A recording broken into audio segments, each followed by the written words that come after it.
नमस्ते। आज मैं आपको key to change raising responsible boys यानी ज़िम्मेदार लड़कों की परवरिश, उसके बारे में एक पहला एक्शन पॉइंट देना चाहती हूँ। ये एक्शन पॉइंट्स छोटी छोटी चीज़ें हैं जिससे आप अपने घर में, अपने परिवार में और अपने आस पड़ोस में, अपनी काम की जगह पर, अपने स्कूल्स में, अपने स्कूल के बच्चों के साथ सभी जगह पे इन एक्शन पॉइंट्स का इस्तेमाल कर सकते हैं और एक ऐसा समाज बनाने में सक्रिय एक भाग ले सकते हैं जहाँ पे औरतों के साथ और जो हमारे तृतीयपंथी हैं उनके साथ जिस तरीके का एक लिंग भेद या एक जेंडर बायस जो होता है, एक प्रकार का एक घिनौना व्यवहार उनके साथ होता है, उनके साथ बहुत सारे अत्याचार होते हैं, उन सारे अत्याचारों को रोकने के लिए हम ये एक सीरीज़ शुरू कर रहे हैं। और जब ये सारी बातें आप समझ जाएंगे और आप उसको इस्तेमाल करना शुरू करेंगे, कोशिश कीजिएगा कि आप इन बातों को, इस सोच को, इस समझ को ज़्यादा से ज़्यादा लोगों तक पहुंचाने की आप ज़रूर कोशिश कीजिएगा।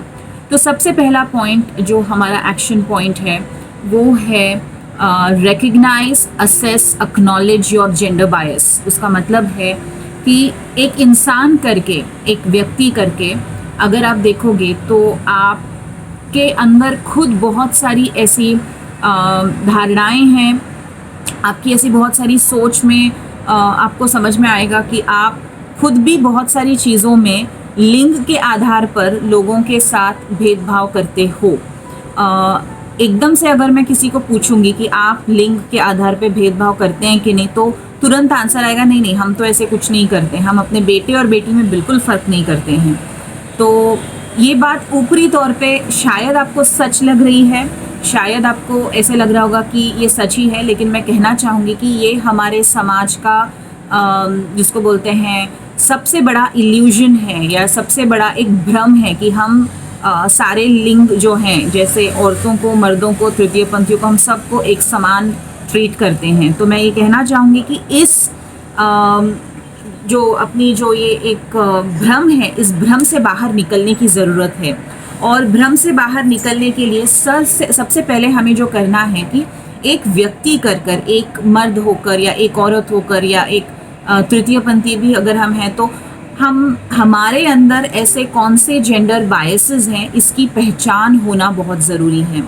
ये जो जेंडर बायसेस होते हैं या जो ये लिंग के आधार पर भेदभाव जो करते हैं या जो हम शोषण भी करते हैं, ये बहुत बार इंटेंशनल होता है, यानी हम जानबूझकर करते हैं बिकॉज हमको वो करना है, क्योंकि हमारी एक सोच होती है कि नहीं, ये औरत है तो इसी तरीके से रहना चाहिए, औरत को चप्पल के नीचे ही रखना चाहिए। माफ़ कीजिएगा, मैं बहुत एक ओपन लैंग्वेज यूज़ कर रही हूँ बिकॉज इसी लैंग्वेज में हमारा समाज हम सबसे बात करता है, राइट। हम एक दूसरे से इसी लैंग्वेज में एक तरीके से बात करते हैं जब हम जेंडर बायस की बातें होती हैं आम मरा की ज़िंदगी में। सो सबसे पहले ज़रूरी है कि हम अपने अंदर के उस जेंडर बायस को पहचानें। ऐसा नहीं होता है कि सिर्फ आदमियों को औरतों के खिलाफ जेंडर बायस है, प्लीज़ ये गलतफहमी में मत रहिएगा। बहुत सारी औरतें दूसरी औरतों के खिलाफ जेंडर बायस्ड होती हैं। मतलब जो समाज में अगर कुछ रूढ़िवादी या कुछ धारणाएं हैं ऐसी जो औरतों को उनकी आज़ादी नहीं देती, औरतों को उनकी इज्जत नहीं मिलती है या औरतों को उनके राइट्स या उनके हक अधिकार नहीं मिलते हैं, तो सिर्फ मर्द ही नहीं, बहुत सारी औरतें भी शामिल होती हैं उन चीज़ों को एंडोर्स करने में या उन चीज़ों को बढ़ावा देने में या उन चीज़ों को और ज़्यादा मजबूत करने में। तो ज़रूरी है कि हम एक इंसान करके सबसे पहले अपने अंदर झांके और इस बात की हम थोड़ी सी छानबीन करें और ये छानबीन करें कि मेरे अंदर क्या बायसेस हैं। अगर मैं आपको एक उदाहरण देना चाहती हूँ कि जब मैं खुद इस विषय पे इतना काम इतने सालों से कर रही हूँ, जब मेरे 3 साल के बच्चे ने मुझे बोला कि लड़का है और उसने बोला कि मम्मा मुझे एक डॉल चाहिए, मुझे एक गुड़िया चाहिए, और सबसे पहले मेरी बच्ची जो है, बड़ी बच्ची, उसका रिएक्शन ऐसे आया कि तू तो लड़का है, तू कैसे खेल सकता है डॉल्स। और उसकी वो बात सुनकर भी और खुद भी मैं बहुत अनकंफर्टेबल हो गई। हाय, मेरा लड़का डॉल्स क्यों मांग रहा है खेलने के लिए। तो समझिएगा कि हम सबके ऊपर किसी न किसी तरीके से ये जेंडर बायसेस का प्रभाव हम जिस तरीके से बड़े हुए हैं, हम जिस समाज में मतलब हमने उठना बैठना किया है, हमने खाना पीना किया है, हम लोगों से मिलते आ रहे हैं, इन सारे चीज़ों का प्रभाव हमारी इस सोच पे पड़ा है कहीं ना कहीं। मुझे थोड़ा सा वक्त लगा खुद को संभाल कर, खुद को वापस टटोल कर पूछने का कि ये मैं क्या सोच रही हूँ। क्यों मेरे बच्चे को मैं एक डॉल नहीं दे सकती जस्ट बिकॉज वो लड़का है? ऐसी कौन सी रूल में लिखा है कि लड़कों ने डॉल्स के साथ नहीं खेलना चाहिए? और उसी चीज़ को लेकर मैंने क्या किया, अपने बच्चे को डॉल गिफ्ट भी दी है। और एट द सेम टाइम मैं ऐसे नहीं कहूँगी कि बहुत आसान था मेरे लिए उसको ये देना। थोड़ा सा मुझे खुद के बायस को ओवरकम करने के लिए तकलीफ़ हुई, लेकिन मैं खुश हूँ कि मैंने वो तकलीफ़ सहन की और मैंने अपने बच्चे को वो डॉल दी। और मैंने ऐसे सोचा कि इस डॉल के माध्यम से मैं मेरे बच्चे को सिखा सकती हूँ कि वो दूसरे जो जेंडर्स हैं, दूसरे जो लिंग हैं, उनके प्रति वो किस तरीके से किस तरीके का व्यवहार वो रख सकता है। मसलन जब भी वो डॉल के बाल खींचता है तो मैं उसको बोलती हूँ कि नहीं, आपके पापा ऐसे आपकी दीदी के बाल खींचते नहीं हैं या मम्मा के बाल खींचते नहीं हैं, वो कितना प्यार से उनके सर पे हाथ रखते हैं, तो आपने क्या करना चाहिए।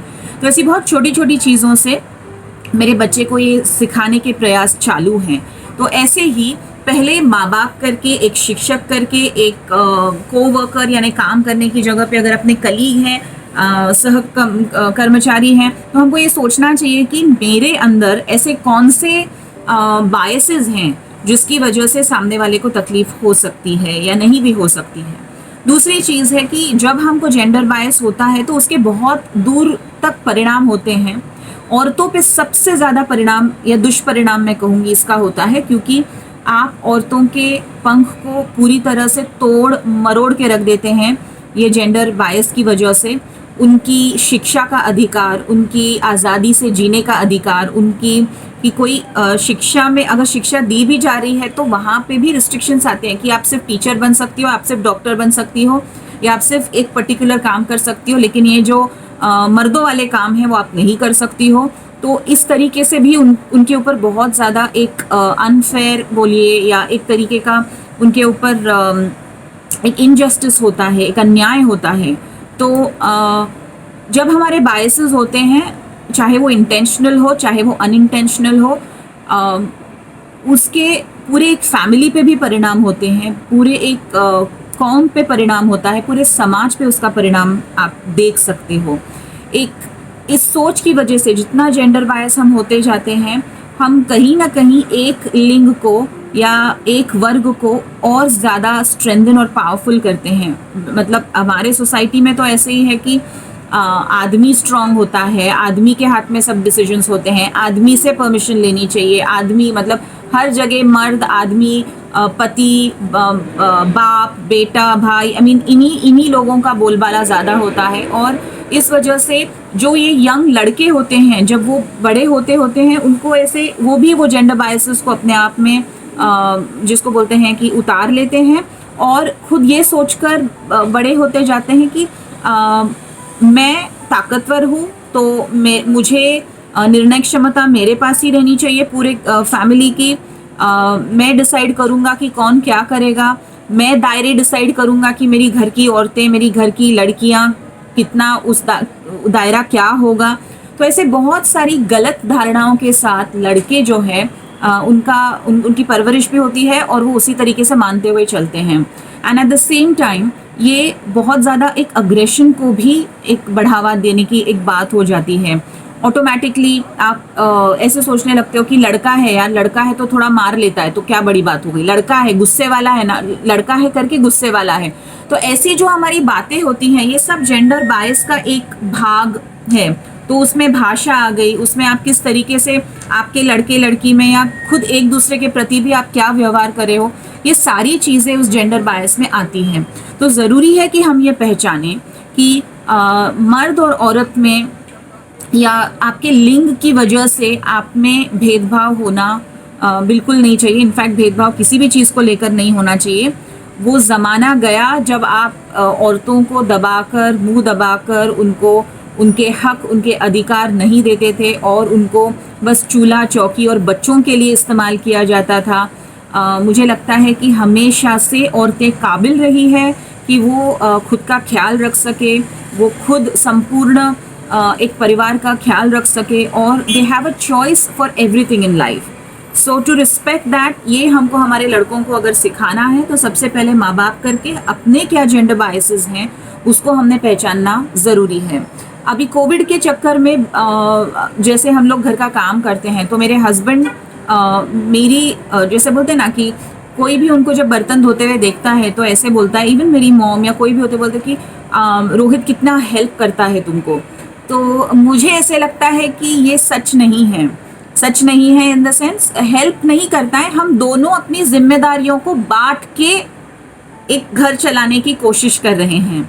सो इसको बोलते हैं कि खुद के जेंडर बायसेस को पहचानना। अगर मैं ये सोचने लगूँ कि हाय वो मेरी बहुत मदद कर रहा है, इसका मतलब है, और वो अगर उस बंदे में भी उस चीज़ की एक घमंड आ गया कि हाँ मैं इसकी मदद करता हूँ, तो इट इज़ नॉट फेयर।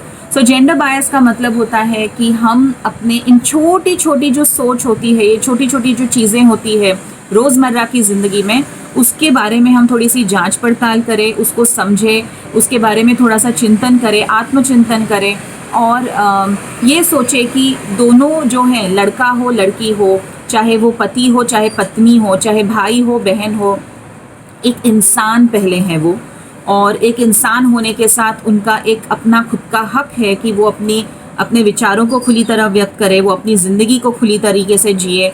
और एक दूसरे पे अननेसेसरी के जो पाबंदियां हम लगाते हैं जस्ट बिकॉज हम किसी एक लिंक को बिलोंग करते हैं, ये भी एक जेंडर बायस ही है। तो इन बायसेस से हमको ऊपर उठना है। इसके अलावा हम देखते हैं कि बहुत सारे ऐसे जोक्स होते हैं, जैसे औरतों पे बहुत सारे जोक्स होते हैं कि ये लोग और मतलब आदमियों को सताती है या बहुत कंट्रोल में रखती है, डोमिनेट करती हैं, व्हाटएवर XYZ। आप देखते हैं कि ऐसे भद्दे मजाक किए जाते हैं जिन पे औरतें भी हंसती हैं, आदमी लोग भी हंसते हैं। तो ये जो होता है ये एक तरीका है जिसको हम बोलते हैं माइक्रो अग्रेशन। मतलब बहुत बड़ा अग्रेशन नहीं, बट ये छोटी छोटी चीज़ों का एक अग्रेशन है। हंसते हुए किसी को हम स्ट्रेस दे जाते हैं, मतलब हंसते हुए हम किसी को उनके लिंग के आधार पे उनका मजाक बना देते हैं।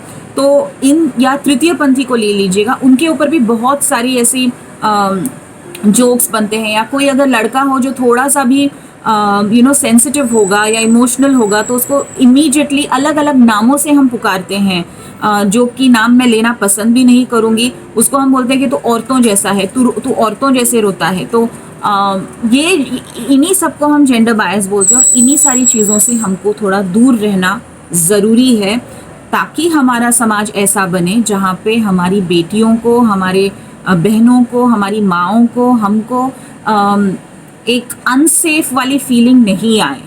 ओके आप कितने दिन लड़कियों को बोलोगे कि ये मत करो, वो मत करो, ये टाइम पे बाहर मत जाओ, ये इस टाइम पे घर पे रहो, ये खाओ, ये पियो, ये पढ़ो, ये मत पढ़ो, ये देखो, ये मत देखो। क्यों? ज़रूरी है कि हम लड़कों को सिखाएं, उनको सही शिक्षा दें, उनको सही दिशा दिखाएं। ऐसा नहीं है कि ये लड़के सीखना नहीं चाहते हैं, ये सारे बच्चे, यंग बच्चे सीखना चाहते हैं। ज़रूरी है कि हम उनके साथ बैठकर ये संवाद करें, हम उनको इस चीज़ की एक जिसको बोलते हैं कि इस चीज़ के बारे में उनसे हम बात करना शुरू करें। और मसलन कि अगर मेरा बच्चा स्कूल से आ रहा है और मुझे बोल रहा है कि मम्मा लड़कियां कितना रोती है, कितनी बड़बड़ करती है, मुझे बिल्कुल पसंद नहीं आता है, लड़कियां पागल होती है, लड़कियां ऐसी होती है, तो मुझे लगता है एक माँ करके या एक पिता करके वो एक बहुत अच्छा अपॉर्चुनिटी है बच्चे को समझाना कि ऐसे तुम सबको कैटेगराइज नहीं कर सकते हो, सारी लड़कियां बड़बड़ नहीं करती है, सारी लड़कियां रोती नहीं है, या जो भी है, मतलब जेंडर को लेकर आप एक बहुत अच्छा संवाद शुरू कर सकते हो जहाँ पे आपका दिख रहा है कि आपका बच्चा एक धारणा बना रहा है जो कि गलत है। सो जो पहली एक्शन पॉइंट है वो वही है कि खुद के जो गलत धारणाएं हैं जेंडर को लेकर, उन धारणाओं को पहचानने की एक जी तोड़ और एक सच्ची कोशिश कीजिएगा।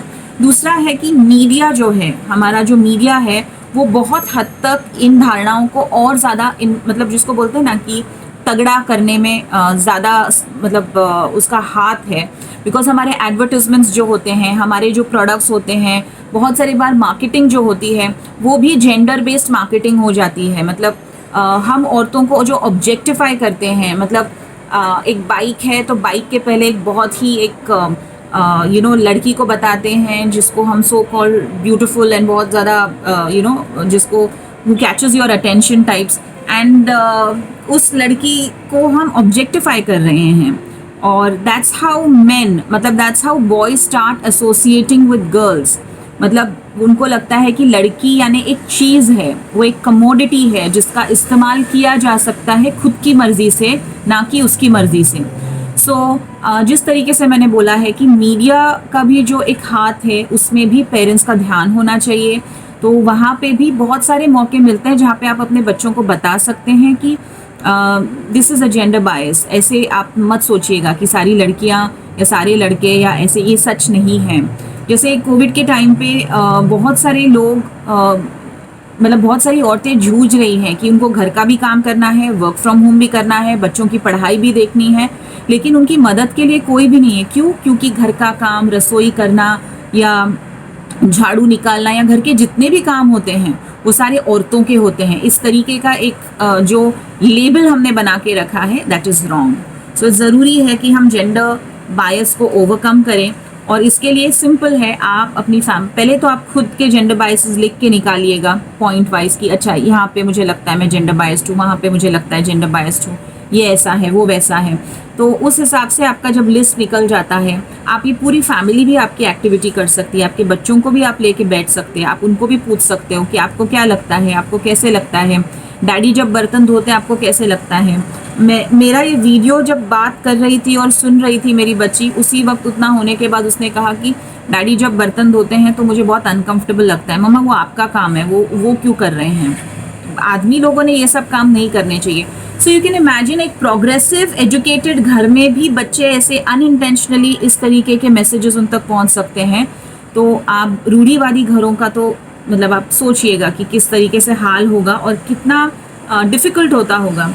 हम स्कूल्स भी जाते हैं तो हमको ऐसे रियलाइज़ होता है कि जब यंग लड़कियों को कोई रास्ते में छेड़ रहा होता है तो वो जाके घर पे बताने को डरती हैं। क्यों? क्योंकि उनको बोला जाता है कि अगर किसी लड़के ने तुमको छेड़ा तो तुम्हारा एजुकेशन बंद किया जाएगा, अगर तुम घर पे ऐसा कुछ भी बात हमको पता चला तो हम तुम्हारा एजुकेशन बंद कर देंगे। क्या आप यही बात आपके लड़के को बोलोगे कि अगर तू किसी लड़की को छेड़ता है तो तेरा पढ़ाई हम बंद कर देंगे, या तेरा हम खाना पीना बंद कर देंगे, या कुछ? ऐसे नहीं होता है। तो ये जो भेदभाव है हर चीज़ में, वैचारिक तरीकों से, फिजिकल स्पेस के बारे में, एजुकेशन के बारे में, रिसोर्सेज के बारे में, हर चीज़ में जो इस तरीके का ये भेदभाव हो रहा है वो हमारे समाज के हित में नहीं है। ये सिर्फ औरतों का मसला नहीं है, इससे आदमियों को, मर्दों को, लड़कों को भी बहुत तकलीफ होती है। अगर आप ये सोच रहे हैं कि इससे सिर्फ औरतों को तकलीफ है, हम क्यों इसके लिए काम करें, आई एम सॉरी, इसकी तकलीफ हर किसी को हो रही है। क्योंकि आदमियों पे भी बहुत प्रेशर आ रहा है कि वो एक तरीके से रहे, वो स्ट्रांग दिखाए खुद को, वो कभी रोए नहीं, वो अग्रेशन दिखाए, वो ये बताए कि वो कितने मर्द हैं। ये सारी चीज़ों का जो एक प्रेशर होता है वो मेंटल हेल्थ पे, उनकी मानसिक स्वास्थ्य पे प्रेशर आ जाता है लड़कों के भी, और उस वजह से बहुत सारे घर टूट जाते हैं, बहुत सारी औरतों पे बेहद अन्याय होता है, डोमेस्टिक वायलेंस होता है, बच्चे उसमें पिस जाते हैं, और जो सेक्सुअल अब्यूज़ जो बच्चों का होता है या यंग लड़कियों का होता है, औरतों का होता है, इन ये सारी चीज़ों का एक one of the factors is this gender bias. और जिस तरीके से हम एक अपने समाज में ये पकड़ के बैठे हैं और कि औरतों के कुछ अलग रोल्स हैं, आदमियों के कुछ अलग रोल्स हैं, इसको बदलना बहुत बहुत ज़रूरी है। तो अपने माइक्रो अग्रेशन को पहचानिए, क्योंकि जब आपका छोटा बेटा सुनता है कि मम्मी पे ऐसे जोक्स हो रहे हैं और आप ज़ोर ज़ोर से हंस रहे हैं, या आपकी दादी हंस रही है किसी औरत के ही जोक पे कि हाँ औरतें तो ऐसी ही होती हैं, या जो भी है, आपके बच्चे वो चीज़ों को पिकअप करते हैं, और जैसे जैसे बड़े होते हैं ये जो माइक्रो अग्रेशन है एक्चुअल अग्रेशन में कन्वर्ट होता है। एक्चुअल अग्रेशन जिसका मतलब है कि कल उठकर उनको ऐसे, वो हर लड़की को एक अपनी जागीर समझने लगते हैं, उनको ना किसी से सुनना पसंद नहीं आता है, उनको किसी ने मना किया हुआ समझ में नहीं आता है। तो ऐसे बहुत सारे उसके कॉम्प्लिकेशंस होते हैं, एंड लड़कों को दिशा दिखाने की ज़रूरत है, and I am sure as parents आप ये काम करेंगे। तो पहला जो एक्शन पॉइंट है कि खुद के जेंडर बायसेस को पहचानिएगा, हमें भेजिएगा, खुद लिख के निकालिएगा और हमारे अगले टिप के लिए रेडी रहिएगा। और ये अपने स्कूल में, कॉलेज में, सभी जगह पर इसको आप इस्तेमाल करने की पूरी कोशिश कीजिएगा। थैंक यू, धन्यवाद सुनने के लिए, and stay tune for the next action point. Thank you.